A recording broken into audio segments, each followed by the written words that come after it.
Welcome back.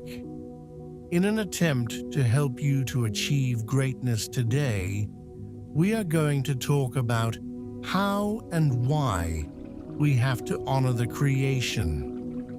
These essential teachings will be brought by Indigenous leaders, Pope Francis, St. Francis, Chief Seattle. It is one of the most important teachings of all times, how we consider ourselves, and do we consider ourselves as part of creation to honor it. We are unity of consciousness, where we help you to achieve personal and spiritual growth.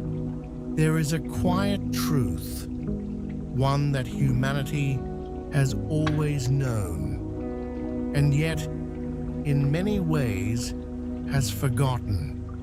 A truth carried in the wind, reflected in the rivers, rooted in the earth beneath our feet. We are not separate from creation. We are part of it.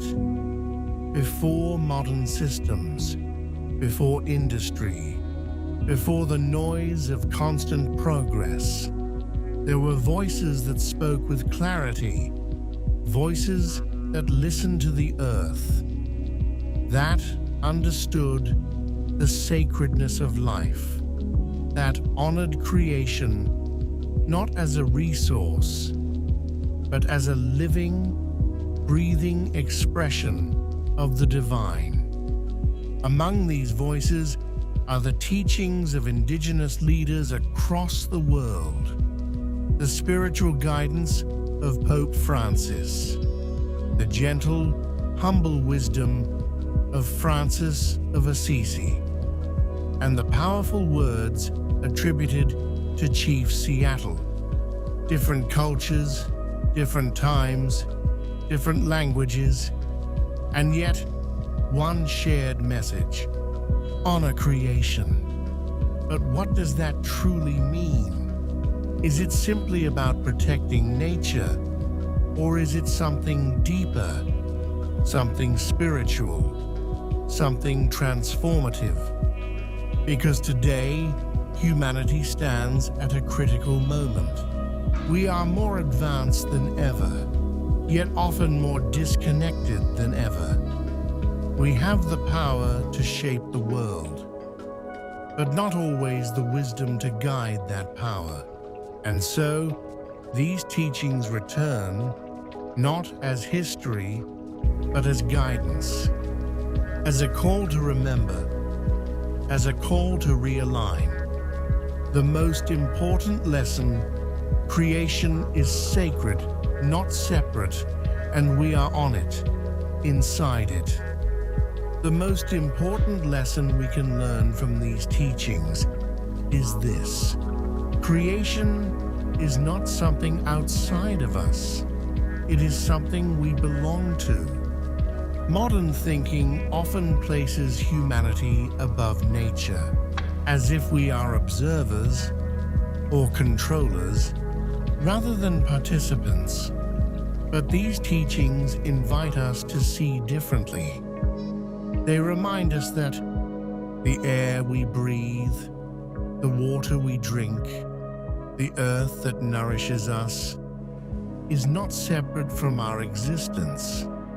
It is our existence.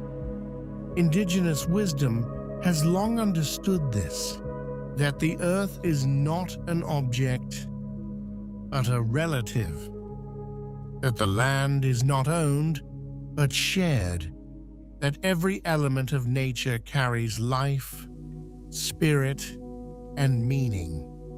And when we begin to see creation in this way, something shifts. We move from control to respect, from consumption to care, from separation to connection. And this shift is not only environmental, it is spiritual. Because to honor creation is to honor the divine expression within it. Let us see what Indigenous leaders teach us, living in relationship with the earth. Indigenous teachings across cultures share a deep, consistent understanding. Everything is connected, not as an idea, but as a lived reality. The trees, the rivers, the animals, the sky are not separate systems. They are part of one living whole, and humanity is not above this system. Humanity is within it. This understanding creates a way of life rooted in respect, a respect that extends to how resources are used, how land is treated, how future generations are considered. Because Indigenous wisdom teaches that every action has consequence, not just for the individual, but for the whole web of life.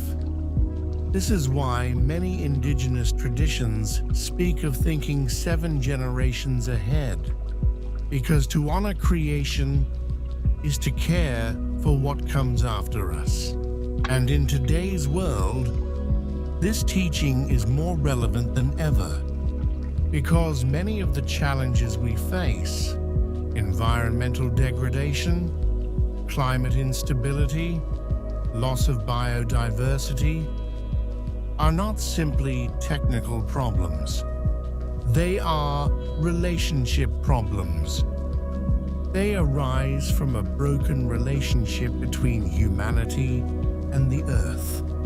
And the solution is not only innovation, it is reconnection. Let us check the Pope Francis' wisdom. Care for our common home. Pope Francis brought this message to a global stage with a powerful reminder. The earth is our common home. This phrase carries deep meaning, because a home is not something we exploit. It is something we care for, something we protect, something we respect. Pope Francis emphasized that environmental care is not separate from human care, because the most vulnerable people are often the most affected by environmental harm. This connects ecology with justice. To harm the earth is to harm humanity. And to care for the earth is to care for one another. This teaching invites a shift in responsibility, from individual concern to collective awareness, because we share this planet. We share its resources, its beauty, its fragility, and therefore, we share the responsibility to protect it. St. Francis' lesson is simple: humility and love for all creation. Francis of Assisi offers a more intimate perspective. He did not speak of nature as something distant. He spoke of it as family, calling the sun brother, the moon sister, the earth mother. This language is not symbolic. It reflects a deep spiritual understanding. All creation is interconnected through divine love. Saint Francis lived with humility, a humility that allowed him to see value in all life. Not just human life, but all life. And this is a powerful lesson, because much of humanity's struggle comes from placing itself at the center of existence. But humility changes perspective. It allows us to listen instead of dominate, respect instead of control, care instead of consume, and in doing so, we begin to live in harmony with creation. Our last wisdom comes from Chief Seattle. The earth is part of us. The words attributed to Chief Seattle carry a profound message.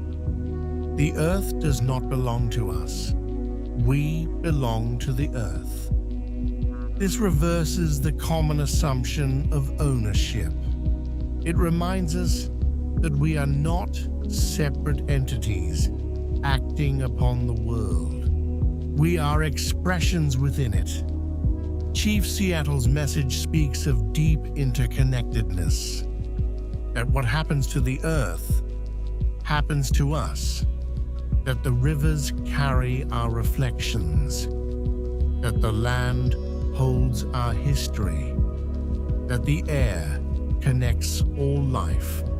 And in today's world, this message feels urgent because the consequences of disconnection are becoming visible, not only in the environment, but in human well-being. Stress, isolation, disconnection from meaning. These are not only psychological issues, they are also symptoms of a deeper separation from nature. How do we apply these teachings today? So how do we bring these teachings into our modern lives? Because understanding them is only the beginning. The true question is, how do we live them? We begin with awareness, with how we see the world. Do we see nature as a resource or as a relationship? Do we act from convenience or from consciousness? Then we move into action. Small actions, daily choices, because honoring creation does not require perfection. It requires intention. It can be spending time in nature with presence, reducing harm where possible, making conscious consumption choices, showing respect for all forms of life, and most importantly, let us reconnect with a sense of reverence, because when you truly feel that the earth is sacred, your actions naturally change. So what is the deeper truth behind all these teachings? It is this: to honor creation is to remember who we are, not separate beings moving through a lifeless world, but living expressions within a sacred, interconnected whole. We are not outside of nature. We are nature, breathing with it, moving with it, dependent on it. And when we forget this, we lose more than balance. We lose connection. We lose meaning. We lose the quiet understanding that life is not something we control. It is something we participate in. These voices, Indigenous leaders, Pope Francis, St. Francis, Chief Seattle, are not asking humanity to go backward. They are asking us to go deeper, to bring wisdom into progress, to bring awareness into action, to bring humility into power. Because the future of humanity is not only shaped by what we build, but by how we relate to the earth, to each other, to life itself. And this begins with a simple shift, from taking to honoring, from consuming to caring, from separating to remembering.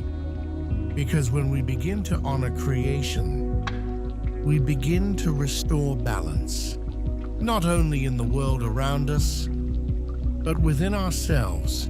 And perhaps that is the greatest lesson of all, that in caring for the earth, we are also healing humanity. So as you move forward, pause, look at the sky, feel the ground beneath your feet, listen to the quiet life around you.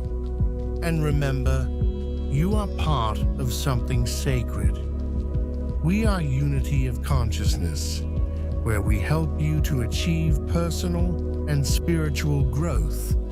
And how you choose to live matters.